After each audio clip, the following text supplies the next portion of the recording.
Ever look at your clunky, traditional bank and wonder, why does this feel like it's straight out of the 1990s? That frustration with legacy banking is exactly what sparked one of the UK's most exciting fintech success stories, Monzo. And the key to its massive rise? A vibrant, hot coral card and a radical idea to make banking actually enjoyable. Before Monzo, banking was a maze of paper forms, hidden fees, and hours-long phone calls. Then, in 2015, a team of 5 founders, including Tom Blomfield, decided there had to be a better way. They envisioned a bank that lived entirely on your smartphone, a place of total transparency and control. They didn't start with a full banking license. Instead, they launched as Monzo, offering a simple prepaid card to early adopters. This was a brilliant move.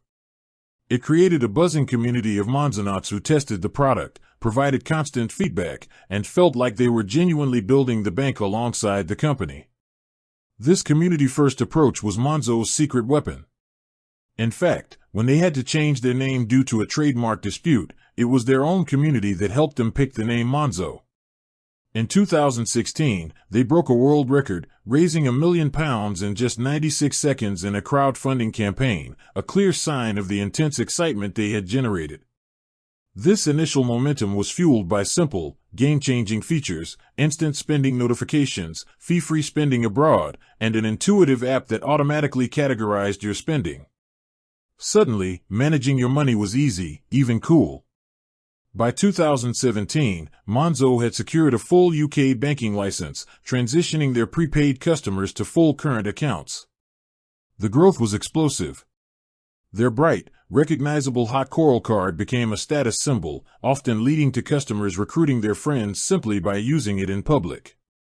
Just 3 years after founding, in late 2018, Monzo reached a major milestone, 1 million customers, and a valuation of over £1 billion, officially granting it the coveted unicorn status. Monzo's model was simple: deliver an exceptional, customer-centric product for free, and then strategically introduce premium accounts and lending products to generate revenue. By focusing relentlessly on user experience and transparency, they created a powerful network effect. The more people who used Monzo, the more valuable it became to everyone else. They didn't just offer a service, they offered a modern, relatable alternative to the banking establishment.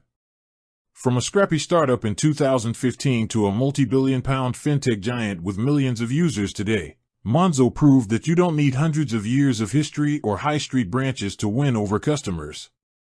You just need a hot coral card and a burning desire to fix a broken industry. With that said, thanks for watching, and until next time.